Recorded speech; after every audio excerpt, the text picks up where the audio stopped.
শাহজালাল রহমতুল্লাহ পূজায় দিয়া গেছেন সিলেটের মানুষকে। সিলেটের মানুষ, আমি যদি ইচ্ছা করতাম তো সিলেটের জমিনকে সোনার বানাইতে পারতাম, সোনার। যেই ব্যক্তি জায়নামাজে বৈশা সিলেট সুরমা নদী পার হইতে পারে, ও সিলেটের মাটিকেও সোনা বানাইতে পারত। উনি বলছেন এইখানে বানায় কি লাভ হবে?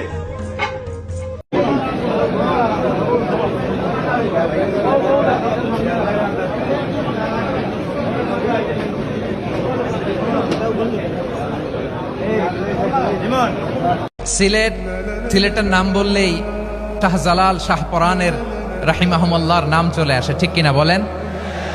শাহজালাল শাহপরানের পুণ্যভূমি। অনেক আল্লাহর ওলিরা এখানে শুয়ে আছেন। এই পুণ্যভূমিতে শুয়ে আছেন আল্লামা আব্দুল লতিফ সাহেব ফুলতুলি রাহিমাহুল্লাহ, ঠিক কিনা বলেন? কেরাতের উপরে ওনার অনেক খেদমত গোটা বাংলাদেশ ব্যাপী। আল্লাহ এই খেদমতগুলোকে কবুল করুক, আমরা পড়ি আমিন।